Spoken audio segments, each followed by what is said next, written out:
Baik, sudah diketahui bersama bahwa Menteri Sosial itu sudah baru, yaitu Ibu Tri Risma hari ini. Tentunya Menteri baru tentunya ada gebrakan atau langkah kerja baru. Nah, untuk lebih jelasnya, simak video ini.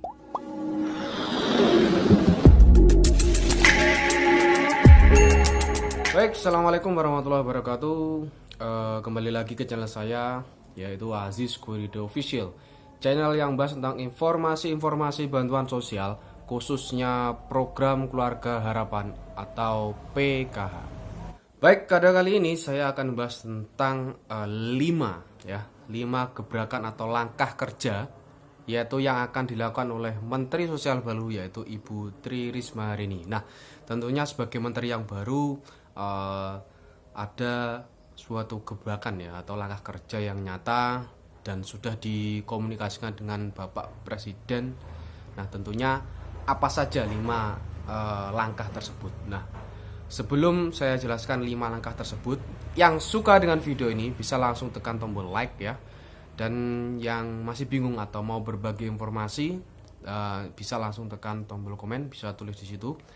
Dan jika yang masih baru bergabung, nah, untuk selalu mendukung channel ini biar bisa berkembang, yaitu dengan cara subscribe dan nyalakan tombol loncengnya seperti itu.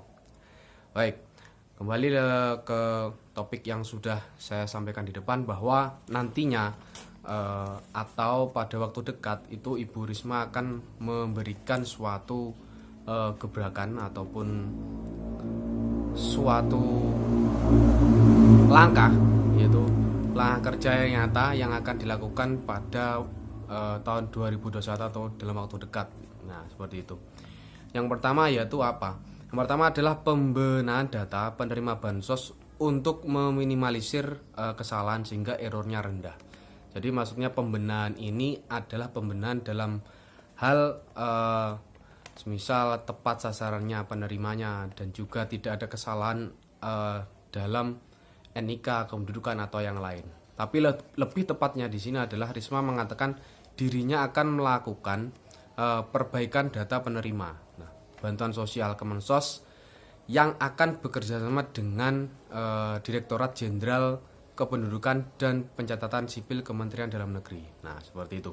Jadi Risma menyadari bahwa data penduduk itu kan terus berubah. Nah, sehingga setiap hari semisal ada yang warga yang meninggal dunia ataupun pindah domisili. Nah, oleh karena itu penerima bansos tetap terus diperbarui. Itu kata Ibu Risma, seperti itu. Jadi biar terus cair sehingga ketika meninggal dunia ketika pindah itu bisa tetap cair, tidak ada masalah tertentu seperti itu. Terus yang kedua adalah atas saran Bapak Presiden ya, bahwa seperti yang saya katakan dahulu, tunai ke cash atau tunai sembako menjadi tunai atau transfer dan sebagainya. Tapi yang jelas seperti ini, atas saran Bapak Presiden, yaitu penyerahan bantuan sosial selanjutnya nantinya akan menggunakan sistem transfer ke rekening masing-masing. Nah, jadi seperti itu. Jadi untuk minimalisir kesalahan ya, dan juga bisa tepat sasaran, yaitu Presiden menyampaikan tidak ada lagi pakai bentuk tunai. Jadi bantuannya butuhnya transfer. Jadi ini adalah langkah kedua yang akan dilakukan oleh Ibu Risma. Jadi mengatakan bahwa nantinya tidak ada yang tunai-tunai dan sebagainya atas saran dari Bapak Presiden, sehingga dalam bentuk transfer ke rekening masing-masing seperti itu. Terus yang ketiga yaitu pemberdayaan kepada penyandang masalah kesejahteraan sosial atau biasanya dikatakan disabilitas ya. Ya, biasanya ini perlu pemberdayaan sosial juga. Yaitu caranya apa? Yaitu beliau dengan pengalamannya yang 10 tahun berada di Wali Kota Surabaya, yaitu beliau mengekstrasi program yang telah ia lakukan selama 10 tahun sebagai Wali Kota Surabaya, seperti itu. Itu langkah ketiga yang akan dilakukan oleh Ibu Menteri Sosial baru ya, seperti itu. Itu yang ketiga. Terus yang keempat, ini langkah yang keempat, singkat padat ya, seperti dilansir di Kompas ya, itu Bu Risma berjanji akan bekerja keras ya, realisasikan bansos pada awal tahun 2021. Jadi seperti ini. Jadi seperti dalam arahan Bapak Jokowi seperti ini. Penyaluran secara cepat ya, tepat waktu dan juga sangat urgent. Jadi sangat mendadak ya, karena berkaitan dengan upaya mendorong perekonomian nasional. Jadi memang kenapa kok dipercepat pada awal Januari, karena untuk menjaga perekonomian masyarakat seperti itu.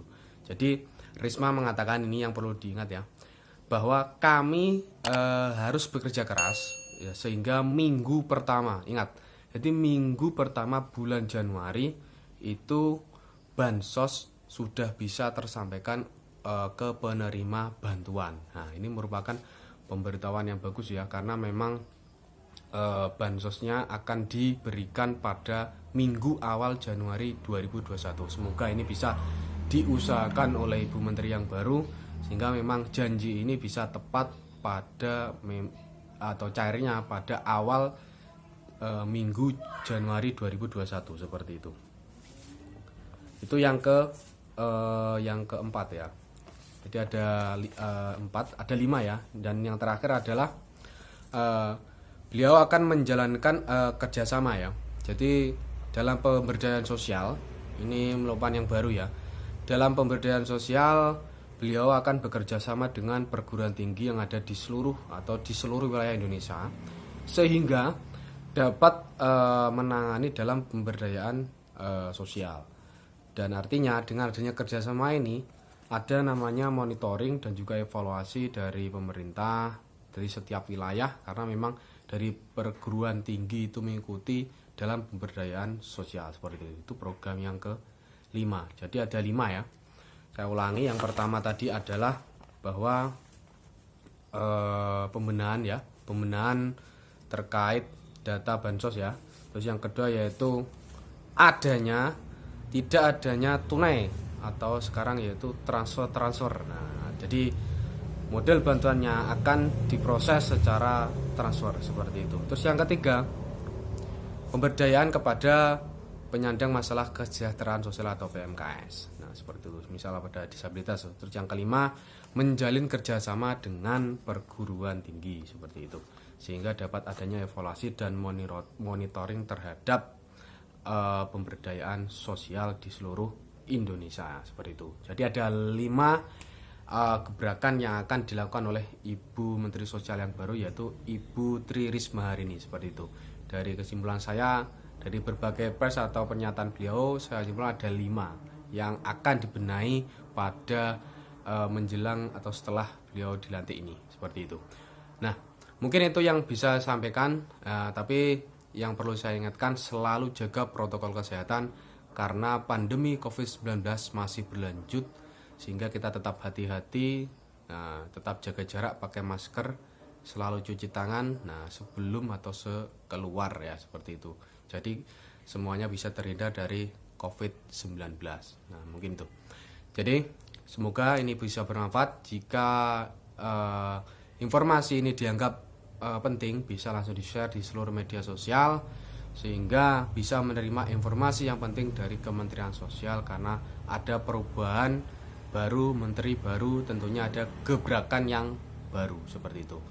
Jadi itu demikian dari saya, semoga bermanfaat. Saya akhiri, wassalamualaikum warahmatullahi wabarakatuh.